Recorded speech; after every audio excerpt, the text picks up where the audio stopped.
And welcome back to redheart.com as well as the Crochet Crowd. I'm your host Mikey, and in today's pattern we're going to work on the flower throw together. This is a hexagonal Afghan design, and essentially you have hexagonals as your basic shapes going throughout. Now this is one of the very first Afghans Daniel Dividan actually finished, and I'm surprised he finished. I'll be quite honest with you. When he started it, I'm like, you're never gonna finish that, and he whipped it off in a week, and I was so shocked. So in the original pattern you'll notice that all the hexagonals are a solid color, but what happens when you start changing colors? You start getting a whole another level. So absolutely same pattern, different colors, and you really can have a lot of fun. Can I honestly tell you, this is one of those secret little fun little finds on redheart.com where you look at a pattern and you say, well, you know what, I'm not that interested in doing a solid design, but you know what, a little bit of creativity, change the colors, and you have a completely new concept, even though the pattern is absolutely identical. So throughout today's pattern you can use one solid color like you would in the pattern, but just for fun I'm going to change the colors throughout just in case you're interested in doing that. So my particular pattern here, I have 4 different colors, and you can do whatever you want for colors. I would also recommend for the outside border have them all the same color. One thing that Daniel commented about it is that when he stitched them together and the solid colors are different when you go to stitch them together, it's not always a nice clean line depending on the yarn that you've chosen to stitch everything together, and he really recommended that you have the outside border being identical for all of them. So let's begin working on the flower throw tutorial right now, thanks to redheart.com. So to begin today you'll need a 5.5mm crochet hook size I. I'm using Red Heart with Love. You can also use Red Heart Super Saver if you wish. So let's begin, and we are going to start off and we are going to do a chaining of 4. So I'm going to start off with a slip knot as always and begin to chain 4. Remember that this never counts as 1. So 1, 2, 3, and 4, and now let's form our ring by putting our hook into the very first chain, grabbing the yarn and pulling it through and through, and so voila, there is your first ring. So let's begin our next level.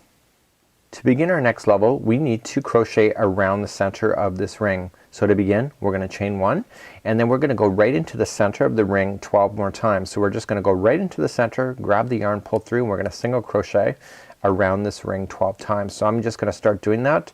So this is 1, and we have 2 and 3, and do you notice that I have the straggler on top? Keep that around the ring so that you can bury that underneath. So that was 4, this is 5, this is 6, and this is 7. So eventually you're gonna run out of space. So I'm gonna let the straggler fall out, and essentially because you're going around the ring that you can just shift the stitches if you need to, if you're running out of space. So that was 7, so this is 8 and 9. 10, 11, and I'm gonna just pull back again, 11 and 12, and I want to slip stitch to the beginning chain that we started off with, the beginning single crochet I should say. And what I want to do is I want to grab my next color, so I'm just gonna leave it like this, and I'm just gonna grab my next color. Notice that there's no knots, and I'm gonna use that string to pull through and through, and so now I'm ready for blue. So let me prepare this other stitch work here. I want to get rid of the pink. I'm just gonna cut it. So the pink is now separated from the yarn ball itself, and so here's what it looks like. So we're gonna begin row number 2 next. So using the blue we're gonna go up to round number 2. So it says we're just gonna immediately chain 3 and then slip stitch in the next single crochet. So here we go. We're gonna just chain 3, so 1, 2, and 3, and we come into immediately to the next single crochet. It's right here. But before you do that I want you to grab the string of the pink and the blue and put it on top of the line first. And what I want you to do when you go into that single crochet, I want you to leave these 2 stragglers on top, and what's gonna happen is that when you go to slip stitch now it's gonna get stuck underneath, which is so that doesn't fall out on you. So let's begin the next part. So 1, 2, and 3. Next stitch is a slip stitch. Okay, so we're just gonna continue to do that all the way around. So 1, 2, and 3, and coming all the way around in. So eventually what's gonna happen is we come all the way around, and you'll discover in just a few minutes is that you are gonna have 12 of these little loopies coming out of this because you have 12 stitches going on. So continue to go all the way around doing a chain 3, 1, 2, 3, and then single crochet into the next stitch, and then 1, and then 1, 2, and 3, single crochet, or sorry, slip stitch into the next one. So keep slip stitching all the way around. I'll meet you back up and we'll just verify before we move on. So we're coming all the way back around, and essentially see these little loops on the outside. There should be 12. So 1, 2, 3, 4, 5, 6, 7, 8, 9, 10, and 11. So the very final one that we have to do, 1, 2, and 3, when we go to slip stitch it, we're gonna slip it right in the last area. So you will have a total of 12 of those little loops. Now we're not going to change color on this round. We're going to keep it the same, because you will notice in the ring in the center is that we see how we have the pink. The pink is actually going around 2 layers, because do you see how this blue is going up over top? Those are going around the pink, but you don't even see it. So there's really no point of changing your color at this moment. So let's move along to your next round. So let's begin this round here. Now this round is about transforming the 12 sides that you see there to being 6 sides. You see 6 petals. So now this is the round that's going to transfer that to make that happen. So let's begin. We are going to slip stitch and chain 1 and single crochet into the very beginning chain 3 space here. So we're just going to slip stitch first. Okay, so we slipped in, we're going to chain 1 and then single crochet into that space like so.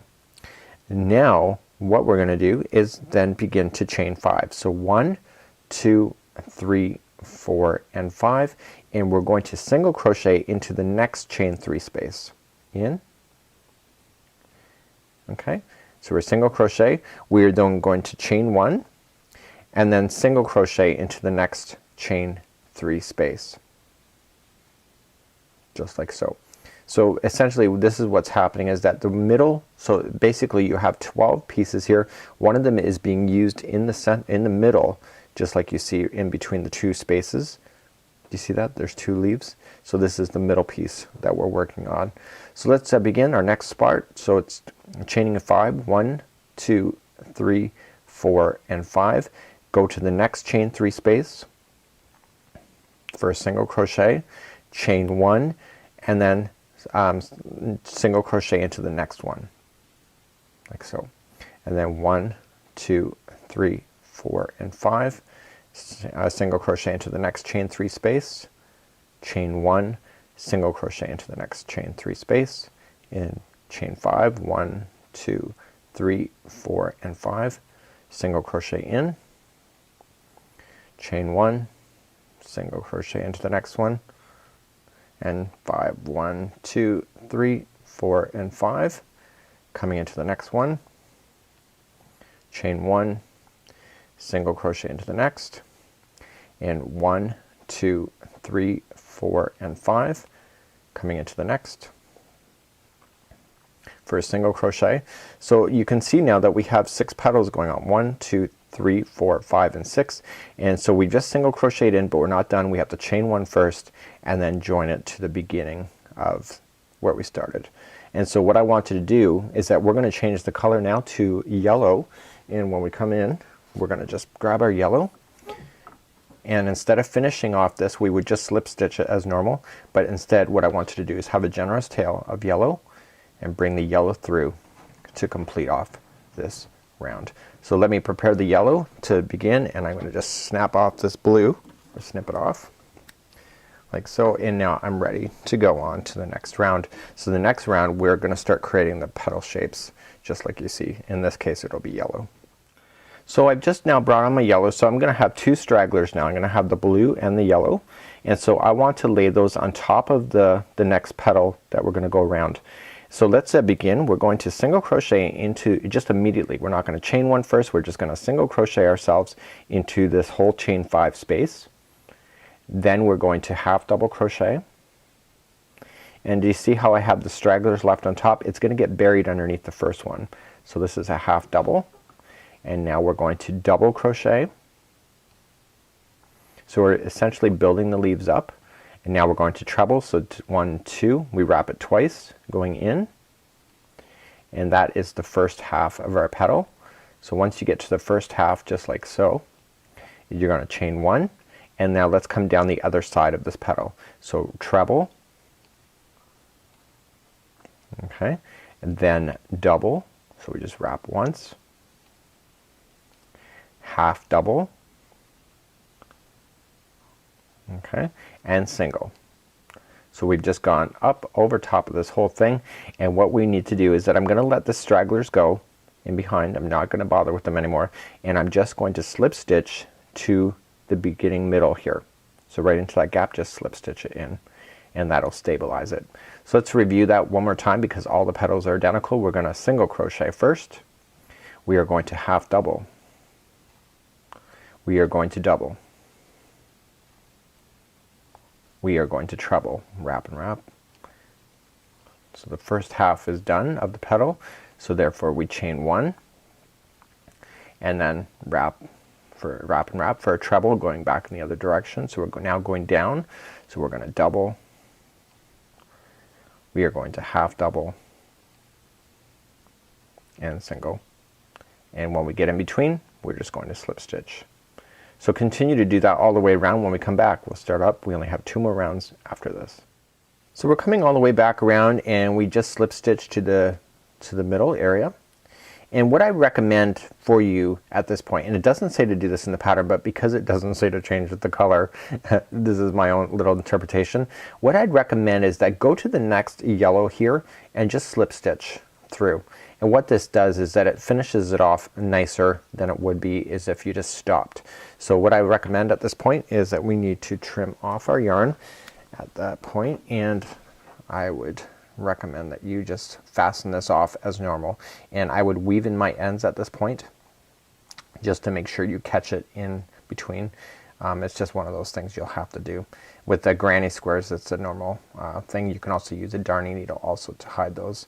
So let me do that. I'm gonna hide this, and what I'm gonna do before I move on is that I'm just gonna turn it over and see all the loose ends. Normally I would cut that out in a tutorial, but because this doesn't exist in the pattern, what I'd recommend, because of the way I had you hide it, is that we can immediately just start snipping. We have done our homework and make sure everything was buried, so when you start snipping, you're not worried about any of the stitches wrecking itself and falling out at this point. So now we can have this. So this would even be a good applique at this point, but let's move on to the next part of this pattern, and I'm gonna show you how to do the final 2 rounds next. We're gonna start off, and I'm gonna bring on my white, and I want to create a slip knot first. Doesn't say to do this, but it doesn't say to change the color either. So I'm gonna start off with a slip knot first and put it onto my hook, and what I want you to do is that I want you to choose somewhere else here, and I want you to choose right where you've slip stitched already. So in between 2 petals, go right into the same spot that you have actually done the slip stitch. So you're not going on top, you're going underneath. So exactly where you went with the yellow. So you will notice that it says in the instructions that when you go to do this, that it will be working over row number 4. So this is what we're just doing. So I've just brought everything, so we're gonna join it, and so I want to take the straggler, okay, at the same time of the regular string, and I want you to begin to chain. So 1, and then 2, and then 3, and then let that straggler go. Okay, so we want to make sure that we got the right strings here. Okay, so let that straggler go out of position. So that was 3. So I'm going to let that go out of the way. Because I have the way I've done it, I can safely trim that later, and you will never see where I started. And so that was 3, 4, 5, 6, and 7. So that's a lot of chains, but it totally makes sense once we get all the way back around. So I want you to immediately jump into the next petal right in between, and we are going to single crochet, and we're going to chain 2, 1 and 2, and single crochet back into that petal on the outside. So let's begin again. So we're going to chain 3, 1, 2, and 3. Now we're gonna come in between the 2 petals right down underneath where the yellow is, and we're gonna do a treble. So we're gonna wrap and wrap into that same spot, and then pull through 2, 2, and 2, and now we're all the way back up again. So if you saw in the original pattern, you see how the white is going in between on top of the pink area. It's going in that whole complete area. So once we have that done, we chain 3. So 1, 2, and 3, we come to the next petal on the outside and do what you've already know. So we're going to single crochet, chain 2, single crochet. So let's begin again. So 1, 2 and 3 chains. We are going to treble down into this space way down there. Okay, and once you get that done, 1, 2 and 3 and the outside of the next petal. So single crochet, chain 2 and single crochet. So continue to do that all the way around. Do not fasten off. We're going to carry white on for the last round after this. So I'm coming around and this is my last petal. So 1, 2, coming around. So this is where we have to start thinking about, remember how we chained 7? You thought, wow, that was a lot. It is a lot. So we're going to chain 3 first, 1, 2 and 3, and then I need you to come back down here and count up to 4. So 1, 2, 3 and 4 is where you're going to slip stitch to finalize off that round. So let's begin. We're going to start our next round. So we're right in between on this treble, and that's exactly where we need to be. So let's move on to the next round, which is your final. Here's the outside round, and it is so easy it's not even funny. So we're going to chain up 1 first, and we're going to single crochet exactly where we've joined. So right on top of the treble. So here's how easy this thing is. This gapping space, the next gapping of chaining of 3 is going to get 3 single crochets in. We then immediately move to the outside petal into this gapping space that you see there, and we're going to put in our 3 single crochets. This here, because there's 3 single crochets going in there, it's going to cause it to turn naturally in the corner that you need. So let's begin. We're going to do this gapping space. So we're going to chain our single crochet 3 times. Now we're back on the treble, which is kind of where we started, right? We are going to single crochet into that treble and then immediately jump to the next side. So 3 single crochets again. We're on the outside petal now, so this gapping space will have 3 single crochets. Okay, we're now in the next gapping space, 3 single crochets. Isn't this easy? So then here's your treble. So we're going to put a single crochet into that treble and then 3 again. So continue to do that all the way around. When we come back, we'll fasten off and finalize off today's tutorial. So I'm coming all the way back around, and we're just going to single crochet 3 times into the final gapping space, and then we just join with the beginning single crochet that we started with, and now we just trim, we fasten off, and weave in our loose ends. And so essentially these hexagonals are now done, and I just think they're a lot more visually interesting than just being a solid color, but the creativity is really up to you when it comes to these things. And now the way that I had you fasten off this one that we started off with, we're doing that slip knot idea, we can just safely trim that right there, and voila, you have an amazing afghan. So you can change off your colors, do as many different ideas as you want, but either way you'll have a great afghan. So until next time, enjoy your flower throw on behalf of redheart.com as well as the Crochet Crowd. Until next time, we'll see ya. Bye bye.